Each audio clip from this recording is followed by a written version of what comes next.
Shalom shalom,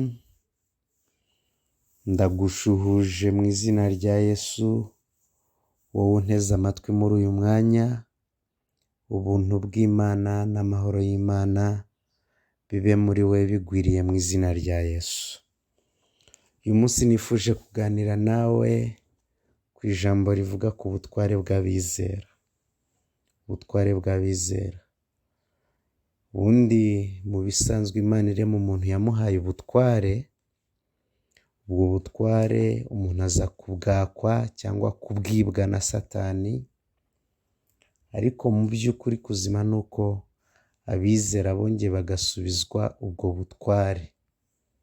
Ariko kuko Satani adashaka abantu bamenye uko kuri, kugira ngo akomeze kubategekesha igitugu, abantu benshi ntibagendera mu butware, ntibazi ko banabufite. Bituma Satani rero icyo ashatse gukora cyose, igihe agishakiye agikora mu buzima bwawe, kwirirwa urwana intambara zitari ngombwa, ubundi ugasenga amasengesho atazanasubizwa, kuko Imana ibizi neza ngo urimo urayisaba ikintu yaguhaye ubushobozi bwo gukora. Kandi burya ntabwo Imana ijya ikora ibyo dushoboye, iratureka tugakora ibyo dushoboye, hanyuma nayo ikaza gukora ibyo tudashoboye. Kandi ubutware buri muri twe bw'ubundi bushoboye hafi ya byose. Rero nifuje kukuganirira iby'ubu butware bw'abizera, dutangiriye ku mpamvu Imana yaremye umuntu. Reka dusome mu Itangiriro igice cyaho cya mbere umurongo wa 26, aba ariho dutangirira. Aravuga ngo Imana iravuga iti, tureme umuntu agira ishusho yacu, ase natwe, batwara amafi yo mu nyanja n'inyoni n'ibisiga byo mu kirere n'amatungo n'isi yose n'igikururuka hasi cyose. Imana irema umuntu ngo agire ishusho yayo, afite ishusho y'Imana niko yamuremye, umugabo n'umugore niko yabaremye. Imana ibaha umugisha. Imana irababwira iti, mwororoke, mugwire, mwuzure isi, mwimenyereze ibiyirimo, mutware amafi yo mu nyanja n'inyoni n'ibisiga byo mu kirere n'ibintu byose bifite ubugingo byigenza ku isi. Imana ishimwe. Ndagira ngo ndekere ahangaha. Umurongo wa 26 wari uhagije kubw'icyo nshaka kuvuga, ariko nashatse kugira ngo n'uwa 28 nawe uwumve, kuko iyo tuvuze umuntu hari abantu bazi kubisobanura uko bishakiye, ukagira ngo tuvuze umugabo, umugore ntarimo.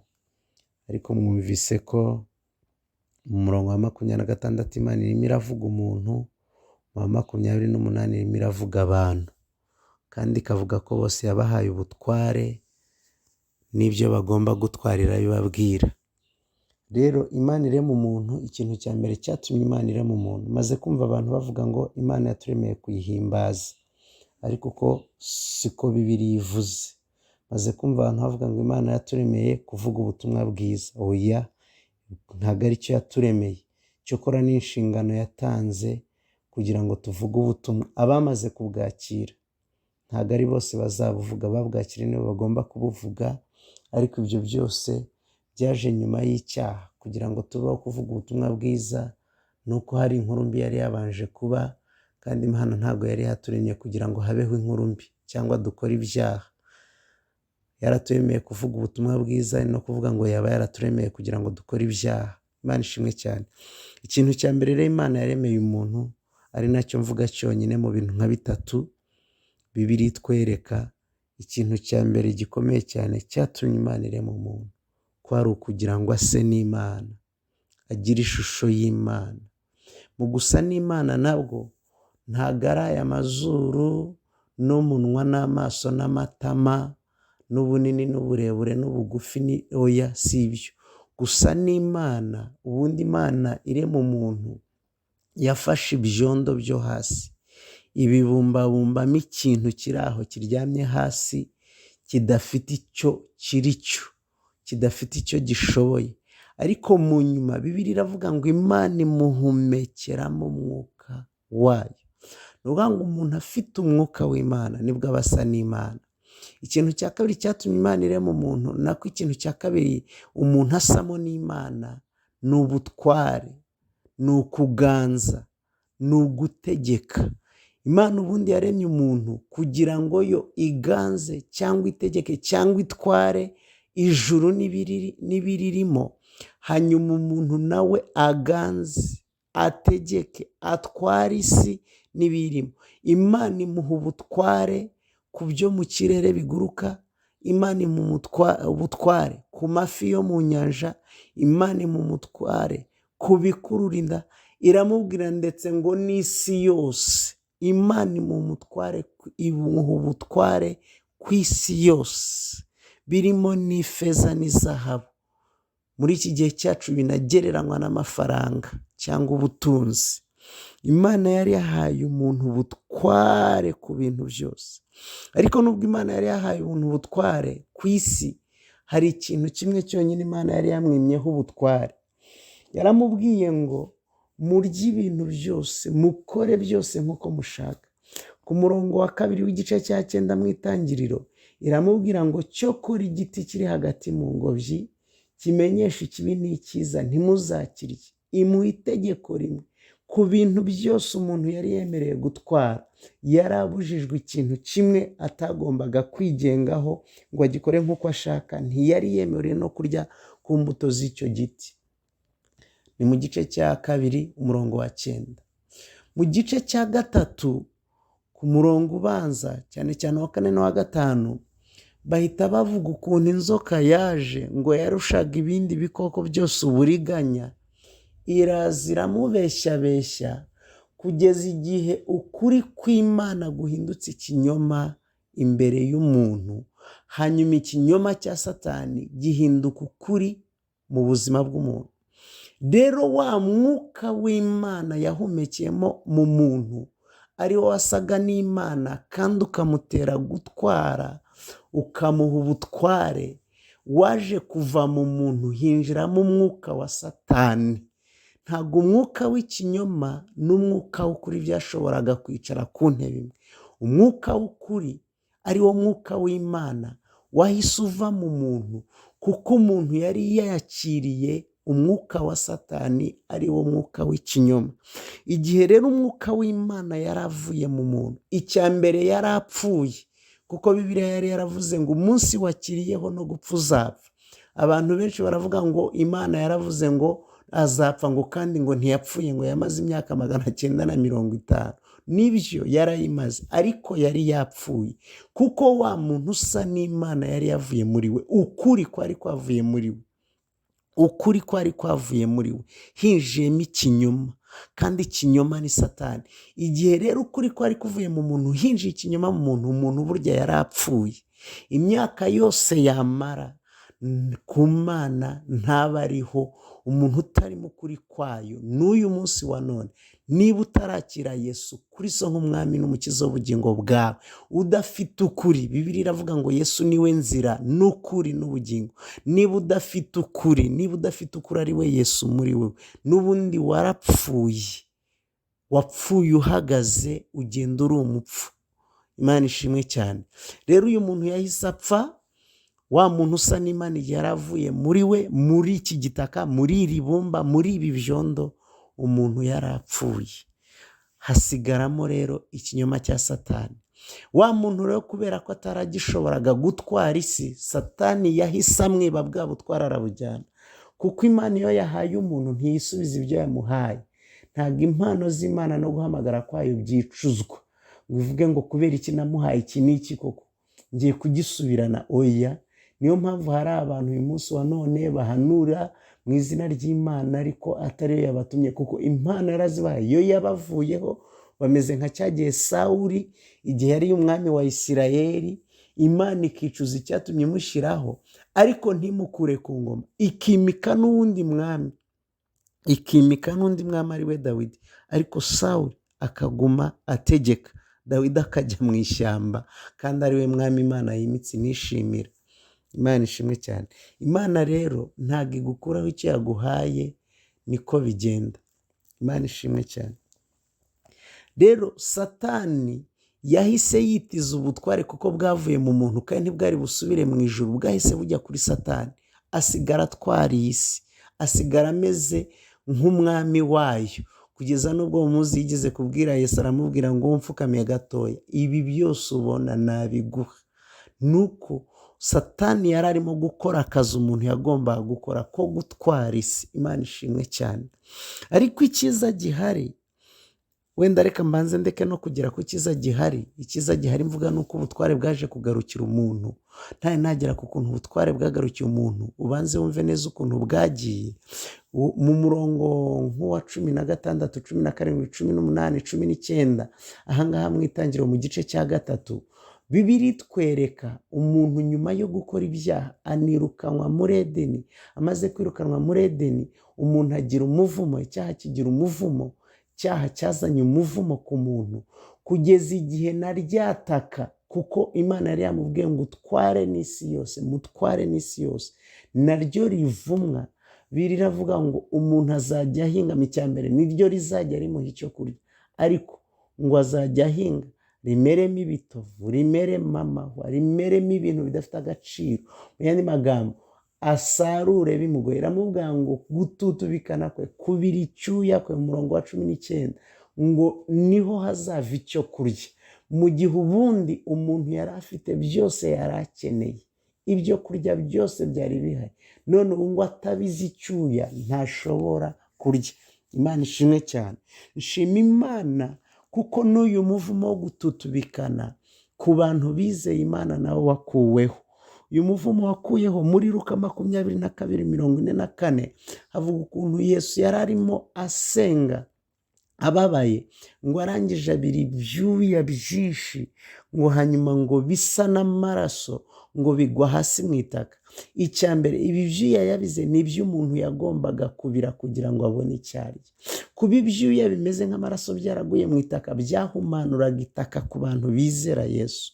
Nk'uko Imana ijya kurema umuntu yabanje kurema byose yari kuzakenera, na Yesu kugira ngo acungure umuntu yabanje kubanza kuvumura itaka.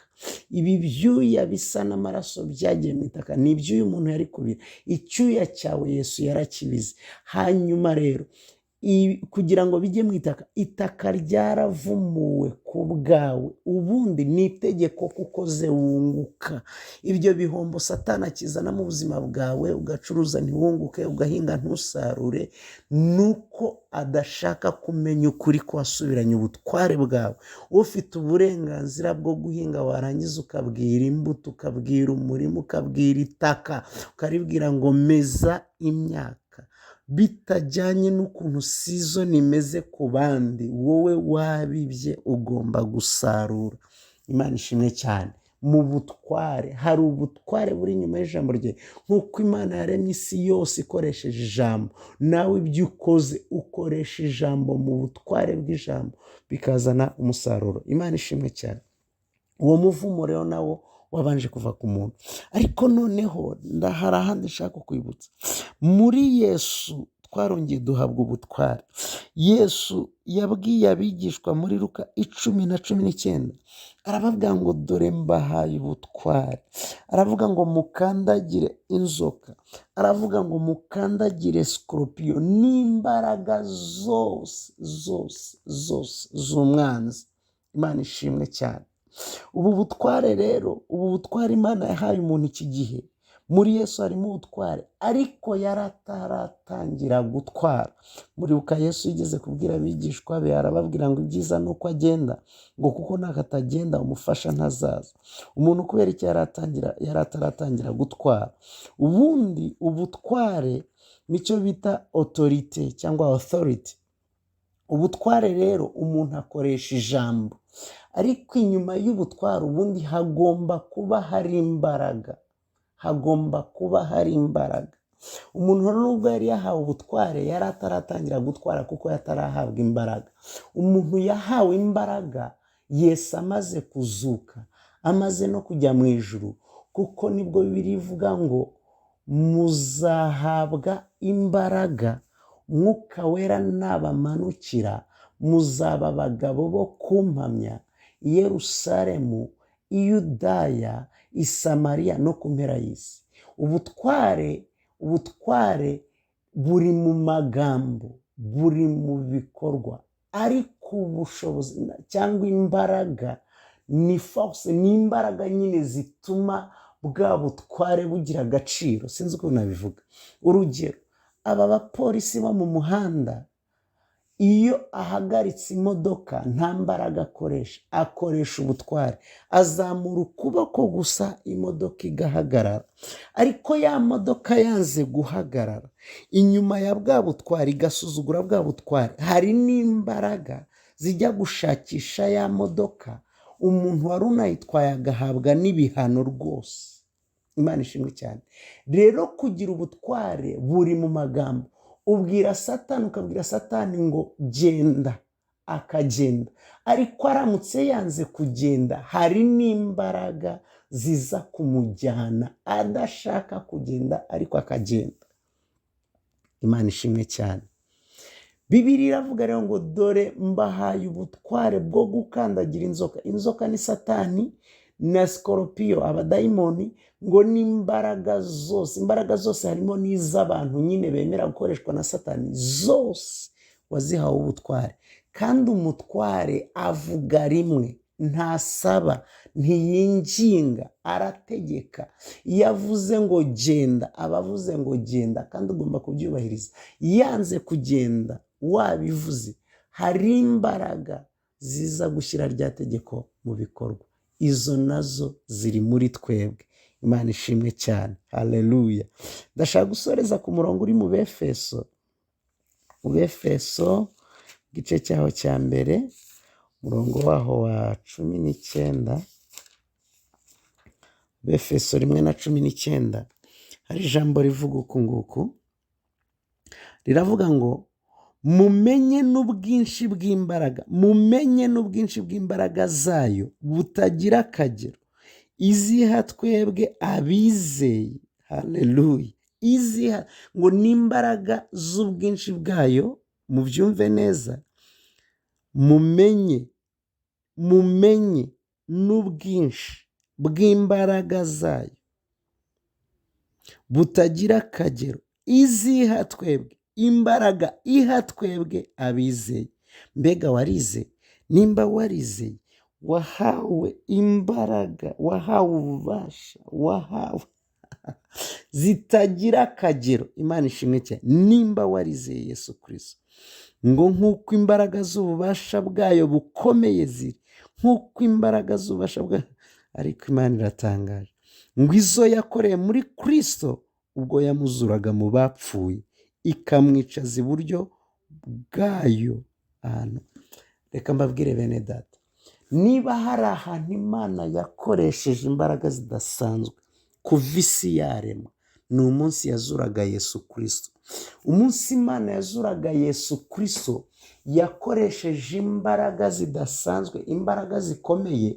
Ubundi igihe Yesu yapfaga, Satani yari azi ko atsinze. Imbaraga zose n'ubushobozi bwose bwa Satani n'abadayimoni be bwahise bujya kugukingirana Yesu kugira ngo atazazuka.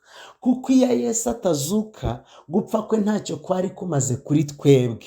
Insinzi yacu iri mu gucungurwa kwacu, igihano cyacu kiri mu gupfa kwe. Imana ishimwe cyane. Ariko gucungurwa kuri mu kuzuka. Igihano cyacu yaragitwaye igihe yapfaga. Ariko iyo atazuka, agaheranwa na Satani, kuko Satani icyo yashakaga, gucungurwa kwacu nta kwari guhari. Satani yabonye Yesu apfuye, yahise afata abadayimoni bose bajya kurinda Yesu kugira ngo Yesu atazazuka. Ibyo habaye n'ikimenyetso ku isi, ubwo bavugaga ngo bababeshyi baravuze ngo nyuma y'iminsi atazazuka. Wa mubeshyi ngo yaravuze ngo nyuma y'iminsi atazazuka. Ngo nimuduhe abasirikare. Ba basirikare bake bagiye kurinda imva ya Yesu, cyari ikimenyetso cy'ibirimo no kuba n'ikuzimu aho Yesu yari yagiye, kuko Satani yari yakajije umutekano. Nta dayimoni yari irimo gukora kandi kazi zose zagira ngo Yesu aheranwe n'urupfu. Imana ishimwe. Ibyo rero byatumye Imana nayo ikoresha imbaraga zidasanzwe kugira ngo imuzure. Izo mbaraga irazifata izishyira muri Yesu Kristo, arwana n'abadayimoni, akubita Satani, aramunyukanyuka, amwambura imfunguzo, akingurira abera, azukana intsinzi. Bibiliya rero iravuga ngo izo mbaraga nk'izo yashyize muri Yesu kugira ngo Yesu atsinde ukuzimu, atsinde Satani n'abadayimoni bose. Bibiliya iravuga ngo izo ngizo ziri muri twebwe. Imana ishimwe cyane. Mu yandi magambo, uyu munsi wa none Satani nagira nkubwire ngo nta mbaraga afite, uramurusha imbaraga. Ariko kuko Satani abizi ko umenya iryo banga nta kintu yakongera kugukoraho, wategeka indwara ukabwira indwara ngo ndagutegetse rekura umubiri wanjye, indwara igahita irekura. Wategeka ikintu icyo ari cyo cyose, ugategeka iduka ryawe ukavuga ngo we ntugomba guhomba, ugategeka abakiriya kuza. Imana ishimwe cyane. Ugategeka ibintu byawe kugurwa, ukajya mu iduka ukareba ikintu ukavuga ngo wenda gutegetse uyu munsi ugurwe, kandi kikagurwa. Satani ntashaka kumenya uko kuri. Ubu intwaro Satani akoresha muri iyi minsi ya none ni ukugira ngo tutamenya ukuri, kuko Bibiliya iravuga ngo nitumenya ukuri, ukuri kuzatubatura. Abarundi baravuga ngo kuzaguha kwidegembya. Imana ishimwe cyane. Bibiliya ikavuga muri Hoseya, ikavuga ngo abantu banjye bararimbutse, ngo ariko ikintu kibarimbuye si ikindi, ni ukutamenya. Satani ntashaka ko abizera bamenya ko bahawe ubutware, kuko nibabimenya Satani ntabona aho ajya. Rero menya uyu munsi wa none, niba warize hari ubutware buri muri we, kandi igihe cyose utazabukoresha uzaba umeze nk'utabufite. Imana yo mu ijuru itugirira ubuntu. Mana, ndasenze mu izina rya Yesu, kubwa mwene data, kubwa mushiki wanjye unteze amatwi muri uyu mwanya. Ndasenze kugira ngo abashe kumenya uwo ari we, icyo ari cyo n'icyo wakoze muri we. Uhereye umunsi wa none agira ubutware kuri Satani, ku badayimoni, kuri sikoropiyo, ku nzoka n'imbaraga zose. Ndavuga amarozi, ndavuga indwara, ndavuga ibihombo, ndavuga inyatsi. Agira ubutware ku kintu cyose kuko wadushubije muri Yesu Kristo. Ijambo riravuga ngo ibimenyetso bizagendana n'abizera, bazavuga indimi nshya.